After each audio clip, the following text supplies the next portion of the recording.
Dad Quiet Revenge. The moment my daughter Stephanie slid that deadbolt shut, trapping me and my wife Margaret in our wine cellar, I didn't panic. I stood there in the dark and listened to her heels clicking across the kitchen floor above us, and I thought to myself, she has no idea what she just did. My name is Vincent Pierce. I'm 56 years old, retired fire captain from Connecticut. And what happened that cold Saturday in January changed everything I thought I knew about family. Margaret reached for my arm in the darkness. Her fingers were cold. They'd been cold for months since her heart started acting up. She gripped me with that grip that asks a question without words. I leaned close and whispered, "Don't make a sound. They think they won. They haven't." After 32 years of marriage, Margaret knows when I speak in that tone, low and certain I've already thought 3 steps ahead. She loosened her grip and trusted me. That trust is worth more than any house. Let me tell you about this house first, because it's the whole story. I didn't hire someone to build it. I built it myself. Started in 1993 when Margaret was pregnant with Stephanie. I was 25 years old then, just gotten on with the fire department, and we had big dreams about the kind of home we wanted our baby to come into. Every weekend for 15 years, I worked on this place. Rain or shine, I was out there with my tools. Poured the foundation with my own hands that first spring, mixing concrete in a wheelbarrow because we couldn't afford to have a truck deliver it. My neighbor Joe helped me carry 80-pound bags of cement mix for 2 solid days. His back was sore for a week, but he never complained. Margaret was 6 months pregnant that summer, painting the nursery walls while I framed out the rooms. She'd waddle out in her overalls, brush in one hand, iced tea in the other, telling me which walls needed to come down and which ones needed to stay. She had this vision of how the place should flow, how the light should move through the rooms. I just built what she described, and somehow it all worked. Stephanie was born in October 1993, and we moved into the house 2 weeks later. 3 bedrooms were finished, kitchen was functional, and we had running water. That was good enough. The rest could wait until weekends. I remember the first night in that house. Stephanie was maybe 3 weeks old, crying in her crib at 2 a.m., and I walked through rooms I'd built with my own hands to comfort my daughter. The floorboards creaked under my feet, boards I'd laid myself, nails I'd hammered. Margaret found me there 20 minutes later, rocking Stephanie in the front room, both of us looking out at 3 acres of Connecticut woods that belonged to us. "She's going to have a good life here," Margaret whispered, and I believed that with everything I had. The house sits on those 3 acres in a small Connecticut town where people still wave from their porches. 4 bedrooms eventually, a sunroom that catches afternoon light like you wouldn't believe, and a basement I designed myself. Half storage, half what I called the wine cellar, though in early years we mostly kept canned goods and old tax returns down there. Building this place taught me about foundations, not just concrete and rebar, but the kind of foundation a family needs. Every beam I placed, every wire I ran, every stone I set on that exterior facade, it all had to be solid, had to last, had to protect what was inside. Stephanie grew up watching me build. She'd come home from school and find me in the basement, installing shelving or running electrical. By age 8, she could hand me the right drill bit without being asked. By 10, she was holding flashlights while I worked in tight spaces. She learned the names of tools before she learned algebra. "Dad, why don't we just hire someone?" she asked me once when she was maybe 12. I was up on the roof replacing shingles, and she was down below handing up bundles. Because I told her, when you build something yourself, you know every inch of it. You know where the weak spots are, where the strong spots are, and if something goes wrong, you know how to fix it. She nodded like she understood, though I don't think she really did back then, not until much later. By the time Stephanie hit high school, Margaret had developed a taste for good wine. I put in climate-controlled racks in the basement and a heavy oak door with a bolt on the outside. Margaret's idea, she wanted consistent temperature. "Wine is an investment," she'd say, selecting bottles for special occasions. I humored her. Never imagined that bolt would be used against us. Stephanie always had what you'd call expensive tastes. Not poor kid hungry, mind you. We never let her want for anything. But hungry, like some people get when they've had everything and decided it still isn't enough. She wanted name brand clothes, wanted to go to college out of state, wanted a car that cost more than I made in 6 months. I worked overtime at the fire department to pay for it all. Double shifts, holiday coverage, weekend details, whatever it took. Margaret picked up summer tutoring jobs to help with expenses. We figured that's what parents do. You sacrifice so your kids can have better than you had. Stephanie married Lawrence Collins 8 years ago.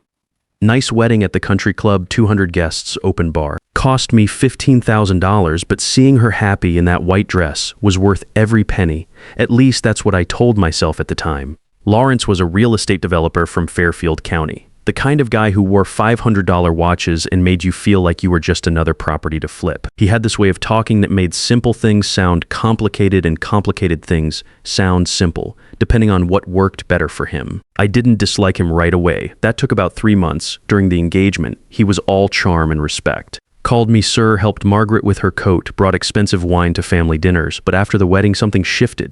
He started looking at our house differently. Not like a guest, but like someone taking inventory. They lived in a nice place in Westport, drove new cars, took trips to Europe twice a year. But none of it was ever enough because their house had a mortgage and mine was paid off, free and clear on 3 acres, that the county valued at $850,000 by 2023. I knew the value. I also knew how Lawrence looked at that assessment whenever it came up, like a man eyeing fruit in someone else's bowl. The fire department was good to me for 30 years. Started as a rookie in 1993. Same year I began building the house. Worked my way up through the ranks, firefighter, driver, lieutenant, finally captain in 2015. I've pulled people out of burning buildings, performed CPR on heart attack victims, cut teenagers out of car wrecks. You do that job long enough, you learn to stay calm when everything's falling apart.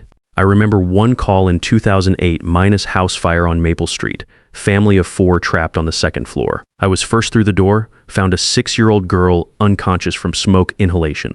Carried her out in my arms, performed mouth-to-mouth in the front yard while the paramedics set up. She started breathing again, just as they took over. Her name was Emma. She's 22 now, studying to be a nurse, still sends me Christmas cards. That's the thing about being a firefighter. You see the worst and best of people. Sometimes in the same day, you learn that preparation saves lives. You learn that panic kills. You learn to think 3 steps ahead because hesitation means someone doesn't go home to their family. When I retired last year at 55 minus full pension after 30 years, minus the whole department threw me a party at Murphy's Bar. Chief Morrison gave a speech about how I'd saved 47 lives during my career. Said I was the kind of firefighter who made everyone else better just by being there. Made me tear up hearing that. Margaret was so proud that night. She wore her blue dress, the one she'd bought for Stephanie's graduation, sat at the head table with the wives of the other captains, talking about her students at the elementary school where she'd been teaching for 25 years. Everyone respected Margaret in this town. Parents fought to get their kids in her 3rd grade class because she had this gift for making learning feel like an adventure. Vincent's always been the steady one, she told people that night, never loses his head, never gives up on anyone. That's why he's such a good firefighter and such a good father. If only she'd known what was coming. It started the way these things do, with something that sounded reasonable. Lawrence called me on a Tuesday night in October, about 6 months before everything went sideways. He wanted to talk about estate planning. Said he had a colleague, a tax attorney, who'd helped clients transfer property to their kids in ways that saved massive estate taxes.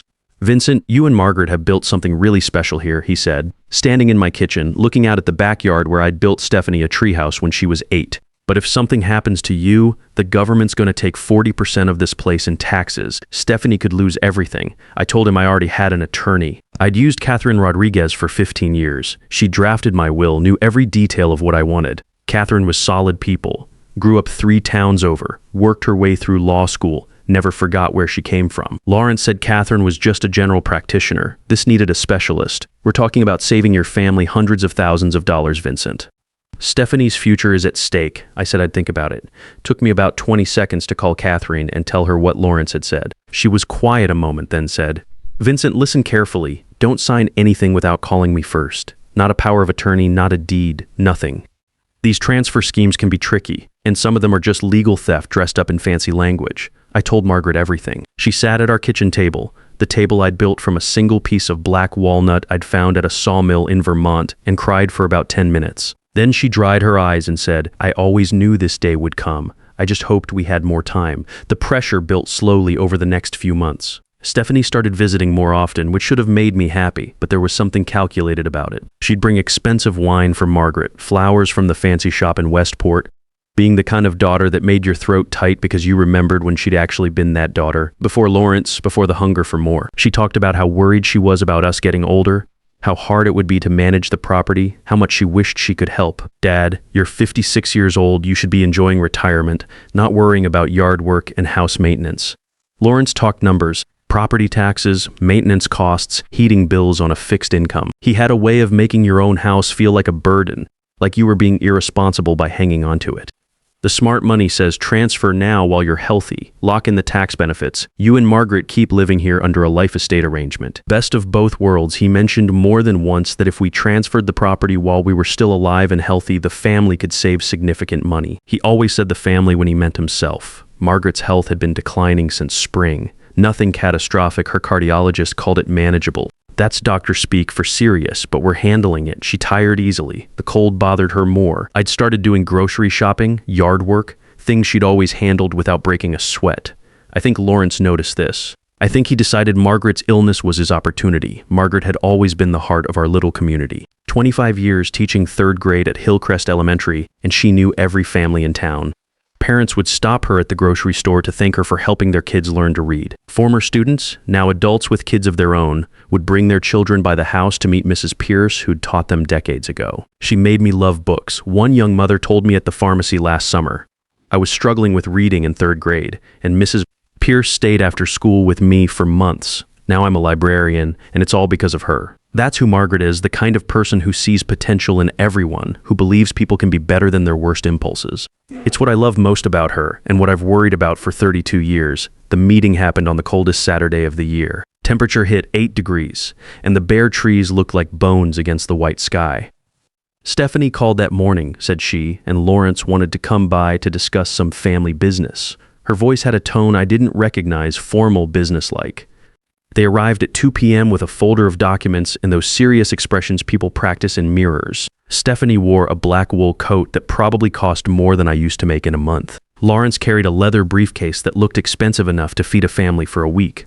They sat at my kitchen table, the table I'd built from that single piece of black walnut, and Lawrence laid out papers with the efficiency of someone who'd done this before. A deed transfer, full transfer of the property to Stephanie with something called a life estate that supposedly let Margaret and me stay until we died. Dad, we've been thinking about your future, Stephanie said, her voice gentle but somehow distant. You and Mom aren't getting any younger, and this house is a lot of responsibility. If something happens to you, Mom could lose everything to estate taxes. Lawrence explained it with that smooth confidence he used for everything, just complex enough to make questioning it seem ignorant. This protects your family's wealth, Vincent. Stephanie gets the property now, avoids the tax bite later. You and Margaret maintain full use of the house for life. It's a win-win. I read every line, took my time. Lawrence's jaw tightened as I turned each page, but I'd learned in 30 years of firefighting that rushing through important details gets people killed. When I finished, I looked at Stephanie. A life estate can be revoked by the deed holder under certain circumstances. Did you know that? She looked at Lawrence. He looked at the table. I said, I'm not signing this. That's when the mask came off. Not all at once, it peeled slowly like old wallpaper in a damp basement, showing something uglier underneath. Lawrence said I was being irrational, that my stubbornness was costing the family hundreds of thousands, that Margaret's health made it irresponsible not to plan ahead. You're thinking like a small-town fire captain, not a property owner. This is sophisticated estate planning. Stephanie said they were just trying to help, that I'd never trusted her, that this was exactly what tore families apart. I'm your only child, Dad. Who else is going to inherit this place? Why are you making this so difficult? For a moment, I saw the 7-year-old who used to help me in the garage, handing me wrenches and asking a million questions about how engines worked. The little girl who cried when she found an injured bird in the backyard and insisted we take it to the veterinarian. Where had that child gone? I said calmly that everyone should go home and sleep on it. This is a big decision. Let's all think it through. What happened next, I didn't see coming. I've replayed it dozens of times since, trying to spot the moment I should have known. I always come back to the same answer. I should have seen it when Lawrence stood up and his eyes moved to the wine cellar door. He knew about that cellar. He'd been down there before, selecting bottles with the ease of a man who already considered the place his own. During holiday dinners, family gatherings, he'd excuse himself and come back with wine from Vincent's collection, like he was the host and I was the guest. He knew about the heavy door. He knew about the bolt on the outside. What he didn't know, what nobody knew except me, was what was behind the false wall at the far end of the cellar. I'd built it in 1994, the year after we moved in. I was reading a lot about asset protection then, thinking about long-term security. I was a firefighter. I thought in terms of emergency preparation, backup systems, things that would hold when everything else failed. During one of my weekend construction sessions, I built a concealed cavity behind the stone veneer, 24 inches wide, 16 inches deep. Sealed with a fitted panel that sat flush with the wall, held by a single interior catch that you'd never notice unless you knew exactly where to look. Inside, I placed a fireproof document box.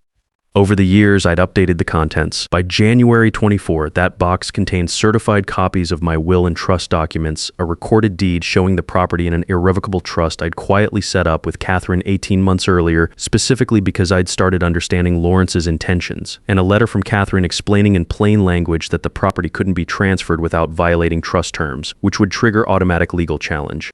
6 months earlier, I'd also placed a prepaid cell phone in that box, charged in a waterproof sleeve. I hadn't told Margaret. Not to keep secrets, but because I wanted to give her something real when the moment came, not just promises. After I refused to sign, Stephanie went to the bathroom and Lawrence made calls in the hallway. His voice was low and clipped, the tone of a man making arrangements he didn't want overheard. Margaret and I sat at the kitchen table, drinking cold coffee, not saying much. After 32 years of marriage, you learn some silences are more honest than words. When Stephanie came back, her expression had hardened. The daughter who used to curl up in my lap to watch Saturday morning cartoons was gone, replaced by someone I barely recognized. She asked if Margaret and I wanted to come down and pick out a wine bottle. A peace offering, she said, smiling without warmth. Margaret said yes before I could answer. She was cold, wanted to smooth things over. Margaret's always believed people can choose better than their worst impulses. It's one of the things I love most about her and have worried about for 3 decades. We went down together, all 4 of us. The basement felt colder than usual. I selected a bottle I'd been saving, a 1998 Bordeaux I'd bought to celebrate Stephanie's high school graduation. Seemed fitting somehow. I turned to hand it to Stephanie, and that's when Lawrence stepped back and I heard the bolt slide home from outside from the kitchen. I turned around. The door was shut. The bolt was set. Lawrence's voice came through the oak, muffled but clear. The house is ours, Vincent. Stephanie's name is on the transfer, and we have a notary scheduled Monday morning. You can cooperate or spend the weekend down here. I heard Stephanie say something I couldn't make out. Then footsteps walking away. Margaret grabbed my arm in the dark. The overhead bulb had been switched off upstairs. Her grip was fierce, the grip of a woman scared but determined not to show it. I could feel her wedding ring, the simple gold band I'd put on her finger 32 years ago, pressing against my wrist. I said quietly, "Margaret, they made a mistake." She said, "Vincent, it's freezing, and I don't have my medication." I said, "I know. Give me 3 minutes." I crossed the cellar in the dark with the confidence of a man who'd built every inch himself. 12 steps to the back wall, another 4 to the right, reach up exactly 60 inches from the floor. I knew exactly where the panel sat, exactly what angle of pressure would trip the catch. I'd tested it twice in the past year, once alone, once with my eyes closed. The panel swung open on the second try. I reached inside, found the document box, then the phone beneath it. I turned on the phone's flashlight first. Margaret made a sound I'd never heard from her, something between relief and disbelief. I held up the light and showed her the box. Opened it and spread Catherine's letter on top of the wine rack. Watched my wife read it in that cold, thin light. When she finished, she looked at me. Her eyes were bright despite everything. I said, "They can't have the house. The trust voids any transfer.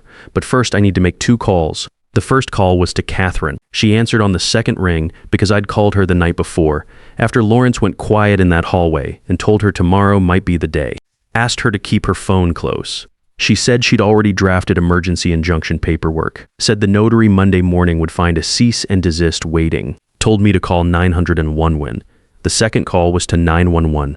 I told the dispatcher as calmly as I could that my wife and I had been locked in our basement by our daughter and son-in-law attempting to fraudulently transfer our property. That my wife had a heart condition and needed her medication. That I needed police and paramedics at our address. The dispatcher asked if we were currently safe. I looked at Margaret sitting on a crate with the document box in her lap, reading Catherine's letter again. She looked like someone who'd been handed back something she thought was lost. I said, "We're safe, but please hurry, it's cold." Police arrived in 12 minutes. I watched the seconds on the phone screen, counting them from habit. 30 years of firefighting teaches you that response times matter, that every second counts when people are in danger. We heard the knock on the front door. Heard Lawrence's voice trying to sound casual. Heard the officer ask to come in. Short silence. Then footsteps crossing the kitchen and the bolt sliding back and light flooding down those stairs. A young officer with a flashlight looked down at us. His expression shifted as he took in Margaret's face and the cold in the document box, from professional calm to something closer to anger. He said, "Sir, are you Vincent Pierce?" I said, "Yes." He said, "Can you come upstairs, please, ma'am? The paramedics are right outside." The next several hours weren't simple. Margaret went to the hospital. Her blood pressure had spiked from the stress and cold. She spent 2 nights under observation, but the cardiologist said she'd be fine. I stayed at the house and gave my statement to 2 officers, then to Detective Walsh, who showed up around 8 p.m. Mike Walsh was good people. I'd known him since he was a rookie patrol officer 15 years ago. We'd worked accident scenes together, house fires where police and fire had to coordinate. "Vincent," he said, sitting across from me at that black walnut table, "I've known you for a long time. This doesn't sound like something you'd make up." Lawrence was arrested that night on charges of unlawful restraint and attempted real estate fraud. Stephanie was questioned and released, but named in the civil complaint Catherine filed Monday morning. The injunction was granted. The fraudulent deed transfer, which Lawrence had apparently prepared in advance, complete with a forged version of my signature, was voided. The irrevocable trust held exactly as Catherine had designed it to hold. Word got around town fast. Small places are like that. By Tuesday, I had firefighters stopping by to check on us, neighbors bringing casseroles, former students of Margaret's leaving flowers on the porch. Chief Morrison called to say the department was behind us 100%. "You saved a lot of lives in your career, Vincent," he told me. "Now it's our turn to have your back." That support meant more than any legal victory. It reminded me that family isn't always blood. Sometimes it's the people who show up when everything falls apart. Margaret came home on Wednesday afternoon. I had soup on the stove and the sunroom filled with late winter light. She stood there looking around at the room she'd helped paint in 1993, at furniture we'd chosen together, at 3 acres of Connecticut winter that was still entirely ours. She said, "You built this house, and inside it you built us a way out. Real security isn't a locked door. Real security is everything you put in place before the door gets locked. They thought they could take this house. They forgot I built it. And everything I build to last." When you spend 30 years saving other people's families, you learn the most important thing isn't the house you live in. It's making sure the people you love can keep living in it.